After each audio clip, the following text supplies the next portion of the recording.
Let's go to 1981 for Graduation Day. Summary for this movie: a masked killer begins murdering students on the school track team after a track runner dies upon completion of a 30-second 200-meter race. Directed by Herb Fried, written by Anne Maurice, Herb Fried, and David Vaughn. When I was looking up the credits, he's credited as writing Microwave Massacre 2, which IMDb states is in production, but I don't think they even started that shit. I don't think they started it. They're finally making the sequel. Yeah. What you all been waiting for. I watch it. Your voices have been heard. Get that on Blu-ray. Oh, God. Today. You done? Yeah, go ahead. Tagline: The class of '81 is running out of time. Distributed by IFI on Blu-ray through Vinegar Syndrome in 2014. Got a little cast highlight for you on this one. Christopher George, who we've enjoyed in our previous reviews of City of the Living Dead, Pieces, Mortuary. He's also in Day of the Animals, which I'm sure we'll get to at some point. Yeah, that's good.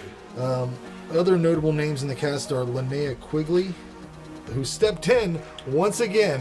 Why do you think she popped into this movie? I couldn't guess. The main reason she appears in film is when an actress does not want to get topless, and she's like, "Fuck it, I've done it a million times. It's what I do. It's my thing." But evidently Vanna White's in this movie. Did you see her? Yep. I must have missed Small her. role. And the band Felony makes an appearance in this movie. Jason loves to pick a movie with a band appearing and then showcased in it. But I think that's a given. Any slasher movie is going to have a band playing at some point. We've watched a lot of college-related things though, but I liked the band a lot. They do 3 songs on this soundtrack, including one that they play in completion, the whole thing. But they're also the band that you remember Friday the 13th Part 6. Oh yeah. When they're fucking in the van, there's an awesome song about being an animal, and that's Felony. That's them too. It seems like this movie seems more like a 70s movie. The music and the styles are pretty 70s. So I wonder if they filmed it a while before they released it or something. I hated the high-pitched strings that they highlight all the tension with. What are you talking about? They have these 70s. high-pitched... Yeah, they're like... Like wickety guitars. I don't know. There's high-pitched strings that highlight all the tension. It sucks. I hated every second of it. I had to keep turning my shit down because it was like burning through my ears. Probably watching another crap translator. I don't know. I watched this... Just about every single movie I have. I don't like strings like that anyways. I don't like just saying. Those like You high-pitched ran into strings. some issues watching movies on YouTube and whatnot. Yeah, but everything I watched this session was pretty good quality. I'm not a fan of the way the film. I'm not a fan of the way the film is edited at all. I hate the flashbacks. They're fucking done in a really grating ass way, and sometimes the audio sucks in those segments as well. It's just loud and fucking jarring. I don't know what they were trying to get across with the extended gymnastics sequence. It was a little too long and very weird. Were they trying to get me to think that... I think that they were trying to get me to think that the coach was the killer. At least a creep. Because they were really hammering that. They were really hammering home that he was the killer the whole time. Everyone looks to be... There's so many red herrings in this. Yeah. Everyone's suspect. And another thing for looking 70s, the music teacher. What the... Is he a music teacher? Yeah. No girl would fuck him. He has ass, I guess they would. I guess maybe. But they act like they're generally enamored with him. I don't know. He acts like a lounge singer. He's a star. A performer.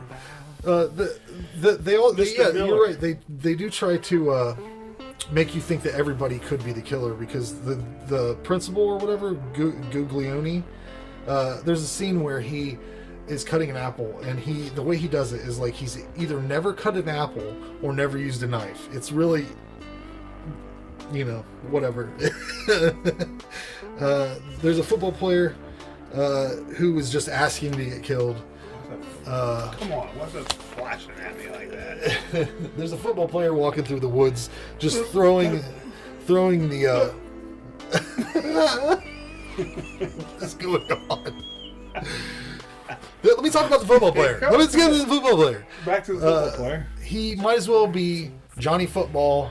He might as well be walking through there going football. I'm a football player. I'm a football player. I do football when I'm not doing football. I'm thinking about football, and he gets killed. He's asking for it. He's just a body.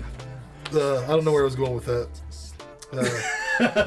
You hate football. I don't hate football. It's just this guy was like, we get it. So generic of a character. They probably wrote his character was probably football guy. No, I get it. He's jogging through the woods in his uniform, asking for it. Hey, I'm a football player. I get it. Yeah. Football. I get it. That's why he's throwing it back and forth to himself, thinking about plays. There is one scene in this movie I thought was edited pretty well, and it was the sequence with Felony where they're skating around. That's where they jam out the whole song "Gangster Rock." So look that up on YouTube. It's a fucking gem. At the end, this is what I'm talking about editing. At the end, they show the coach run out of the building twice. Did you see that? Saying the same piece of footage. They showed it twice. Again, probably a bad cut. I like the ending a lot. I think they made some good choices that ultimately resulted in a finale that makes up for all the stuff I didn't like about it. 6 out of 10. That's what I gave it. 80s sports slasher. You got a track team, gymnastics, football. It does a good job of keeping you guessing who's the killer. Lots of red herrings. Who did it? I like the cast. I like the acting. I like the characters. You went down through some of the cast.